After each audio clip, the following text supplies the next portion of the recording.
Inilah headline news pukul 6 waktu Indonesia Barat. Saya Yohana Margareta. Hujan deras yang melanda Kabupaten Lebong, Bengkulu mengakibatkan longsor di 3 kecamatan. Material longsor menuntut akses jalan antar kecamatan sehingga membuat aktivitas warga terganggu. Longsor terjadi di sejumlah titik yang tersebar di 3 kecamatan, yakni Kecamatan Topos, Kecamatan Ribo, Penghadang, dan Kecamatan Lebong Selatan, Kabupaten Lebong, Bengkulu. Longsor terjadi setelah hujan deras mengguyur Kabupaten Lebong sepanjang hari. Material lumpur bercampur air pun menutupi badan jalan antar kecamatan sehingga aktivitas warga terganggu. Kondisi longsor paling parah terjadi di Desa Bajo, Kecamatan Ribu Penghadang dengan ketinggian material lumpur mencapai 3 meter. Akibatnya jalan penghubung antar kecamatan terputus. Meskipun Dinas Pekerjaan Umum Pemkab Lebong sudah menurunkan alat berat, namun proses pembersihan jalan tidak bisa berlangsung cepat karena banyaknya material longsor. Selain itu juga karena kondisi sudah larut malam, upaya pembersihan jalan pun dihentikan untuk dilanjutkan pada siang hari ini.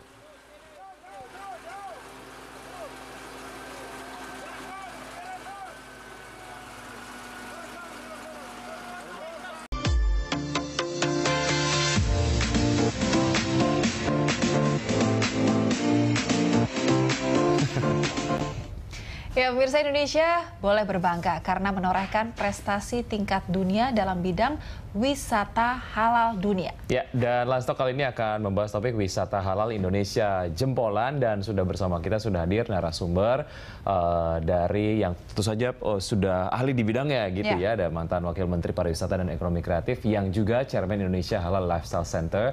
Ada Pak Sapta Nirwandar. Apa kabar Pak Sapta? Terima kasih sudah hadir sudah kami hari ini. Kemudian juga ada Wakil Ketua Umum PHRI Pusat dan juga CEO dan juga founder of Radana Hotels and Resorts, ada Bang Renier Hadaulay. Apa kabar Bang Renier? Terima kasih sudah hadir. Sehat. Ya, di Landstalk kali ini, dan sebelum membahas lebih lanjut, kita akan saksikan terlebih dahulu paket berikut ini. Sebagai negara dengan mayoritas muslim terbesar di dunia, Indonesia menjadi salah satu destinasi halal bagi banyak wisatawan. Menurut studi Indeks Wisata Muslim Global 2017, Indonesia kini menempati posisi ketiga sebagai tujuan wisata ramah muslim. Indeks tersebut mencakup 130 destinasi wisata yang dinilai berdasarkan 4 kriteria, yakni akses, komunikasi, lingkungan, dan layanan. Indonesia memang serius menggarap sektor wisata halal ini. Peningkatan peringkat Indonesia disebabkan para traveler muda menginginkan pilihan yang lebih banyak, pengalaman yang unik, serta konektivitas. Ternyata gaya hidup muslim dalam hal fashion terhubung dengan sempurna dengan pasar wisata itu.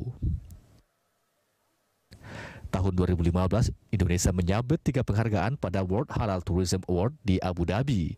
Tahun 2016, Indonesia bahkan merebut 12 dari 16 penghargaan. Perkembangan sektor wisata halal yang sangat pesat membuat Indonesia berpeluang menjadi kiblat wisata halal dunia pada tahun 2019.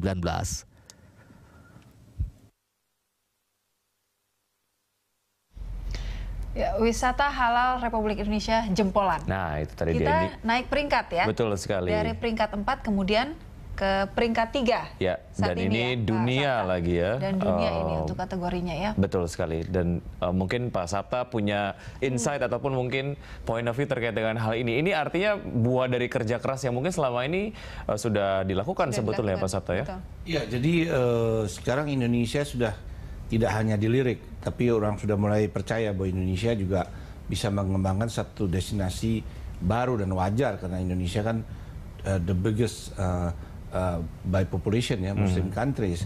Jadi menurut saya ini sesuatu yang harus kita ambil. Nah, kita baru nomor 3. Yang lalu 2015, 2016 itu kita dari 6 lompat jadi 4. Di depan kita masih ada UAE dan saudara kita Malaysia.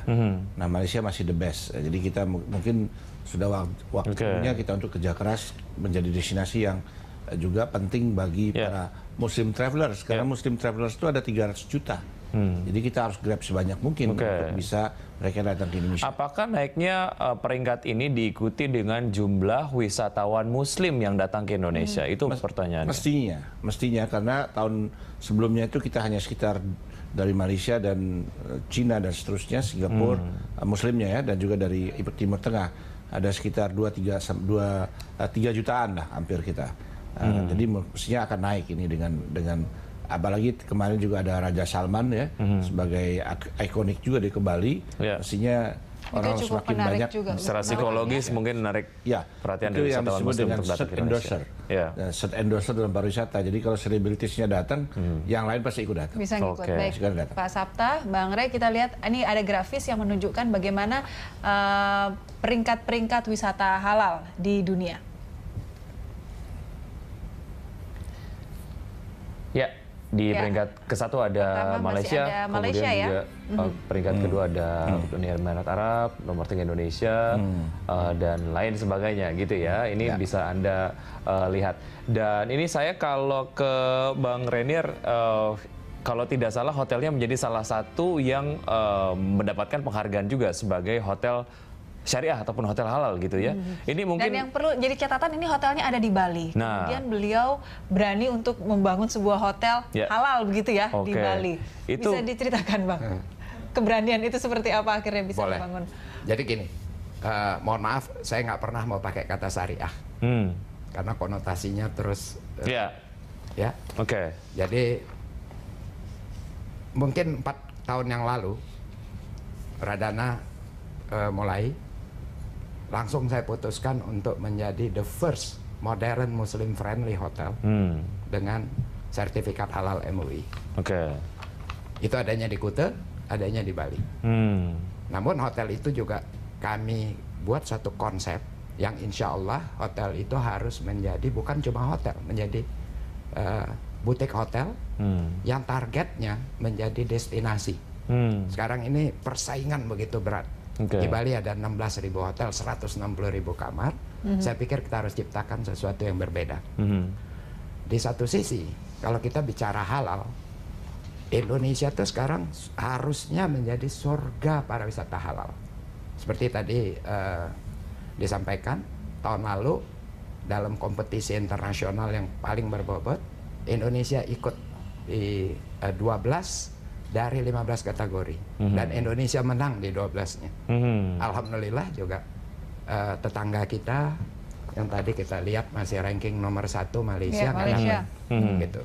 Kalau kita lihat ranking nomor 1, nomor 2 kan tadi United Emirates ya, ya nggak apa-apa lah. Tapi saya kepengen Indonesia tuh berada di nomor 1 atau saya lebih suka United Emirates nomor 1, Indonesia di nomor 2, Malaysia nomor sekian lah. Karena secara objek wisata kita lebih banyak gitu ya, lebih banyak punya daripada kemudian Malaysia ya. Banyak. Dan mungkin satu hal yang kita mesti apresiasi sepanjang yang saya tahu, koreksi saya kalau saya salah Pak Sapta, Indonesia ini lagi sangat beruntung untuk dunia pariwisata. Kenapa?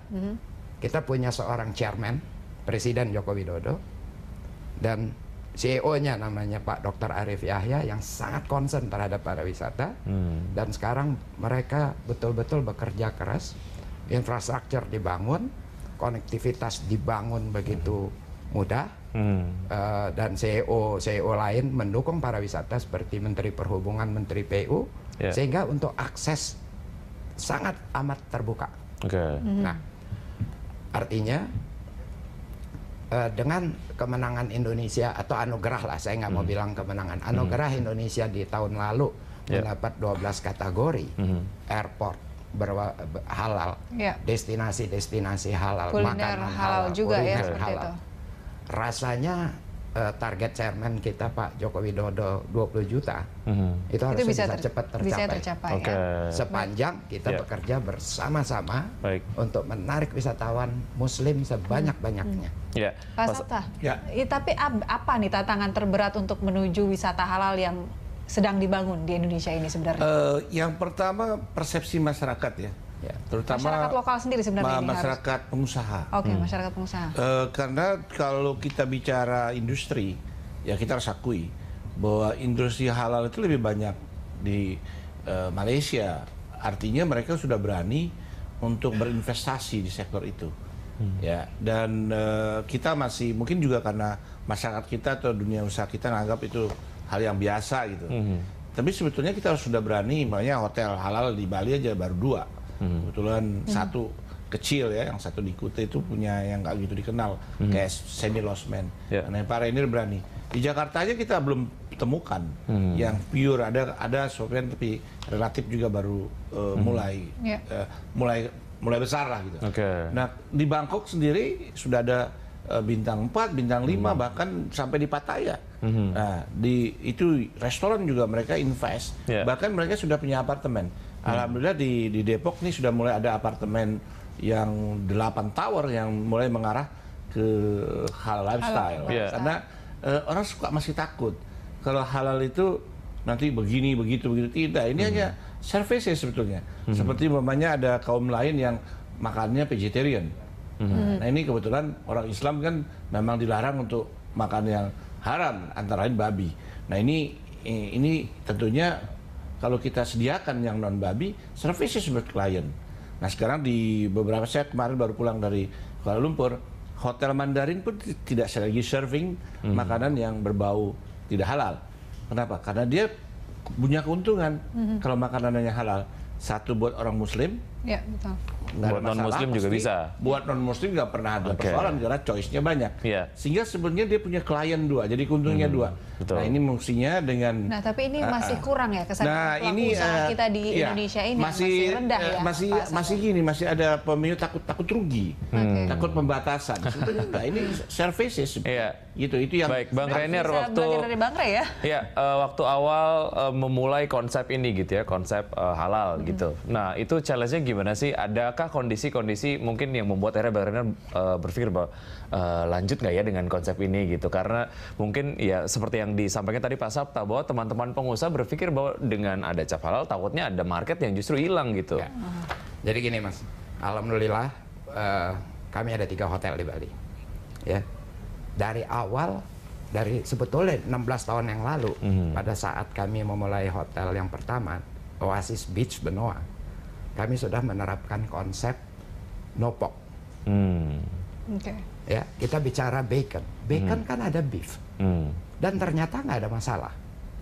Ya. Nah, hotel kedua juga demikian. Hotel ketiga sebetulnya lebih kepada naluri. Pada saat itu saya memutuskan untuk ini mesti bangun yang lebih quote unquote gila. Bayangkan 16.000 hotel 160.000 kamar di Kuta pula lagi. Ya. Itu perang harga ancur-ancuran. Saya nggak mau perang harga, saya mau quality. Nah, untuk quality tentu service nomor 1, SDM, produk nomor 1 juga. Ayo kita ciptakan sesuatu yang berbeda. Sehingga salah satunya, saya bikin konsep modern Muslim tadi, no alkohol di Kuta loh ya. Nah, yang kedua didorong dengan diciptakan tematik butik hotel. Mudah-mudahan nanti suatu hari bisa lihat. Di situ per hari ini mungkin hampir 3.000 pernak-pernik ada. Nah, baik. Modern gitu. Nah, tadi kembali, ini peluang sangat besar. Sepanjang yang saya tahu, per hari ini, ya, itu di Bali ada 3 direct flight per hari dari Middle East. Dan full. Dan ini sebaiknya dimanfaatkan gitu ya. Dan sebetulnya si halal itu bisa dikemas dengan kreatif oleh para pelaku usaha supaya memang jatuhnya wisatawan yang kemudian menginap di hotel tersebut merasa bahwa nggak ada sesuatu yang beda sekali gitu ya. Bahkan masih bisa ini kita lihat pengalaman Bangkok ya. Hotel halal ini dimanfaatkan juga oleh keluarga. Keluarga yang non Muslim. Mengapa kalau dia bawa anak-anak, dia kan tidak memerlukan alkohol, dia nggak perlukan entertainment yang seperti itu, sehingga juga ada yang mereka ambil calmity-nya, jadi calm dan seterusnya. Oke, kita masih ada beberapa segmen, kita akan lanjutkan usai jeda, tetap di Stop.